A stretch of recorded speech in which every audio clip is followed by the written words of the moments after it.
señor juez ponente, señores jueces de la alzada.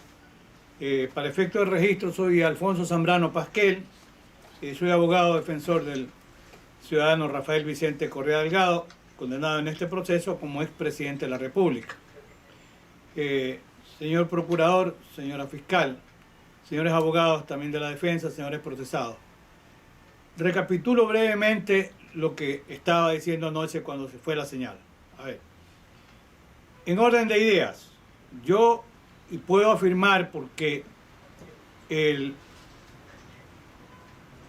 tanto las alegaciones de la señora fiscal como del señor procurador. No se le escucha, señor abogado. No se escucha, no hay audio. Eso falla el sistema, dígale de ella. Señor, yo tengo al 100% la computadora, el micrófono también, el video está activado. Ahí le escuchamos, doctor. Ahí bueno. le escuchamos. Ah, bueno. Ya se le escucha. Continúe, por favor. Gracias. A ver, ya cumplí con saludarlos. En principio debo consignar lo siguiente. La intervención de la señora fiscal y del señor procurador se convirtieron, para los entendidos, y de esto queda un registro, en una maquinaria de demolición de la teoría del delito, de la teoría de la participación, de la teoría de la prueba. Y voy a decir por qué. Parece ser que por una confusión terrible, para empezar, la señora fiscal, aquí en el tribunal de origen de la sentencia, desestimó su teoría del caso. Hablaba de una acusación fiscal por autoría en virtud de dominio de aparatos de organización. Ese era el título de la imputación. El 609 del Código Orgánico de la función del Código Orgánico Integral Penal dice que el juicio se tramitará a base de la acusación. Esa era la acusación de la Fiscalía. Y además, la Fiscalía jamás mencionó la posibilidad de un concurso real de delitos, ni tampoco de un delito de cohecho agravado.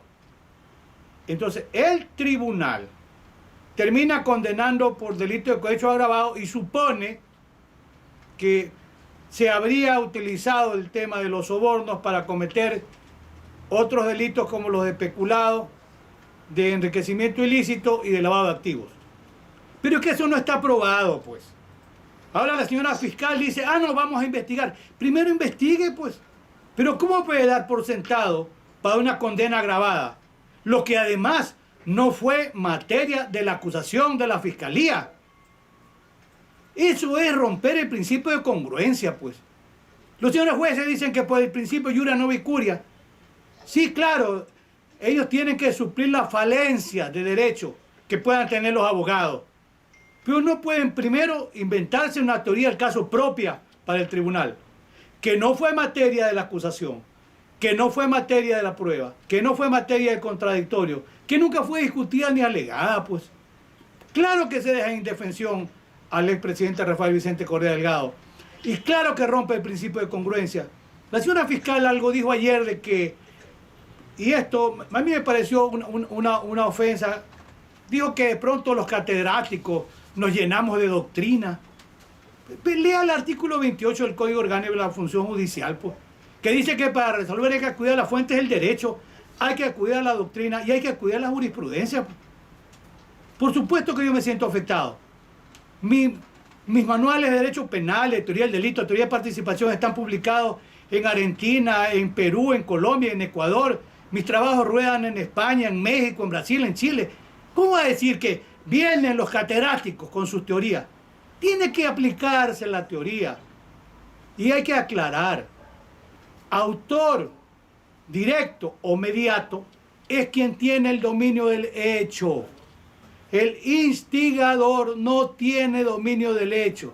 No puede decir, pues, la Fiscalía, es que por respetar el principio de legalidad, está bien que condenen por instigación, pero si eso no fue materia de la acusación, pues.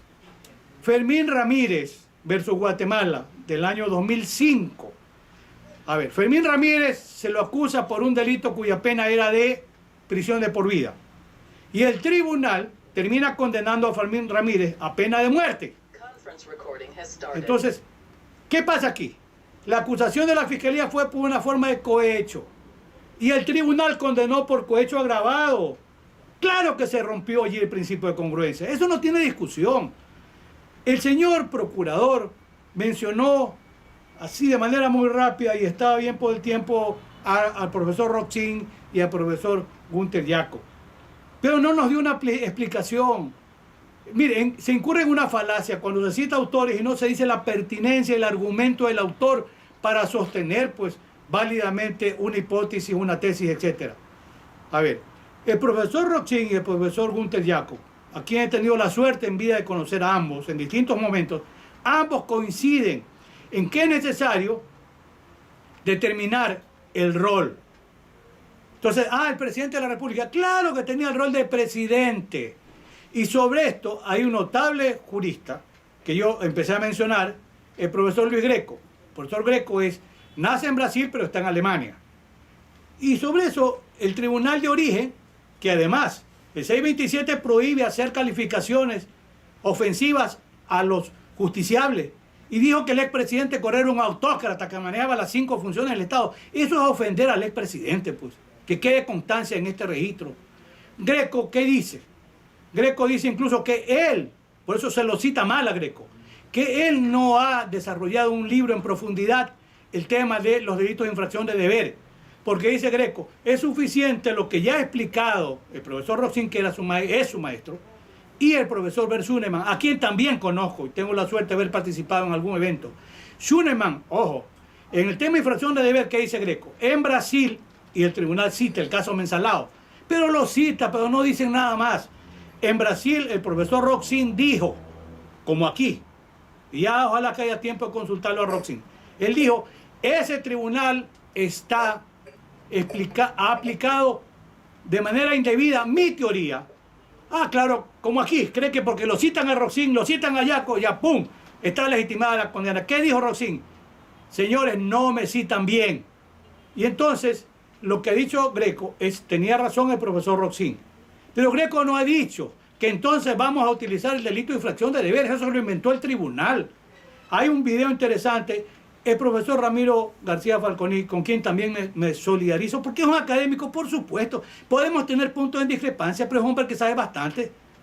Él lo ha invitado a Greco. Y con él conversó Greco sobre autoría y participación. Eso es muy claro. Por el tiempo no voy a quedarme más en eso, pero dice Greco, en los delitos de infracción de deber, porque además dice Greco lo siguiente, no es que porque una persona esté en un cargo, debe imputársele una responsabilidad. Por eso yo sostengo y digo, el presidente no tenía por qué andar cuidando la probidad de la señora Pamela Martínez. Ella sí recibió beneficios de Next Global, 1 millón el marido. Ahí hay tráfico de influencia, enriquecimiento ilícito. Investiguen, por supuesto que sí. Pero me retrotraigo al tema. Dice Greco, no basta que esté en un sitio. Y aquí una expresión gráfica de Gunter Jaco. Dice, no todo es responsabilidad de todos. Eso es fundamental. No tiene por qué confundir allí. No hay que confundir la responsabilidad penal objetiva, porque era el presidente, con la imputación objetiva del resultado, que es otra cosa, y lo digo brevemente. Es construcción de Jaco y Roxin. A ver, tiene 4 elementos la imputación objetiva. Primero, la asunción de un riesgo. ¿Cuál es el límite de riesgo permitido? En segundo lugar, el principio de confianza. Claro que había confianza en la señora Pamela Martínez y ella defraudó la confianza que le tenía el presidente. En tercer lugar, hay que examinar si la persona que está imputada, en este caso el presidente, se apartó o no de su rol. Si no se apartó de su rol, surge la llamada prohibición de regreso. Y el último segmento no es relevante para el caso, que es la actuación de la víctima a propio riesgo. Eso dice el profesor Luis Greco, invitado en su momento por el profesor Ramiro García Falconi, y dice, hay que examinar caso a caso. Ese es el punto. También se menciona, lo dice Schunemann, delitos especiales de deber. Y acude a las fuentes de la posición de garante que está en el artículo 23 del Código Orgánico de la Función Judicial, que dice lo siguiente, estaba en el artículo 11 del Código Penal anterior, no impedir un acontecimiento cuando se tiene la obligación jurídica de impedirlo, equivale a ocasionarlo. Ese es un concepto que tiene que ser desarrollado normativamente y esa es la importancia del funcionalismo normativo. Pero no se puede decir, ¿por qué era presidente? Tiene que responder. No, si no se apartó de su rol, él no tiene por qué responder si acaso se hubiesen cometido delitos. Quiero pasar al tema que se lo pretende dejar ahí en el subsuelo, la inviolabilidad del derecho a la defensa, que es un tema central. En la estación intermedia se hicieron anuncios probatorios. Esos anuncios probatorios por parte de la defensa del presidente Correa incluían ampliación del testimonio de la señora Pamela Martínez y de la señora Laura Terán. Ellas podrían acogerse al silencio, sí, pero tenían que comparecer, pues, porque eso es el derecho al contradictorio. La declaración del señor Concienciado Santos, que hoy se convirtió en el testigo estrella, pues, de la Fiscalía, y no sé si de la Procuraduría. La declaración del ciudadano de Sousa. La señora fiscal también anunció la declaración de Sousa como prueba y habló de que tenía cientos de pruebas. Y llega un momento en que dice que no va a practicar, que no va a pedir más pruebas. Señores, eso es deslealtad procesal. Porque si anuncian las pruebas, los abogados se preparan para contradecir esas pruebas. Pero si la señora dice en un momento dado, yo ya no tengo más pruebas, y la prueba de Sousa, y voy a explicar por qué solicité la declaración de Concienciado Santos, porque hay una mentira descomunal también. La señora fiscal dijo, y el señor procurador estuvo de acuerdo, que no se podía procesar al ciudadano Concienciado Santos por el respeto al non bis in idem. Falso, falso y falso. Porque el ciudadano Concienciado Santos en Brasil fue condenado por un acuerdo de delación premiada. Y yo dije al tribunal en la audiencia de alegatos finales, previo a la sentencia, lean el acuerdo de delación premiada. Concienciado Santos fue condenado por 9 delitos en Brasil, pero que no incluyen los sobornos 2013 ni los sobornos 2014, donde él dice que entregó 2013 2.5 millones, 2014 2.6 millones. Bueno, abogado Zambrano Pasquel, por favor, eso usted ya lo indicó en su fundamentación. sí, pero tengo que ratificar. Tenemos claro ese argumento. Sí, pero a ver, un momento. Ella se refirió a eso. A ver, un momento. Digamos la contradicción respecto de... No, la contradicción es con respecto a la señora fiscal, señor juez.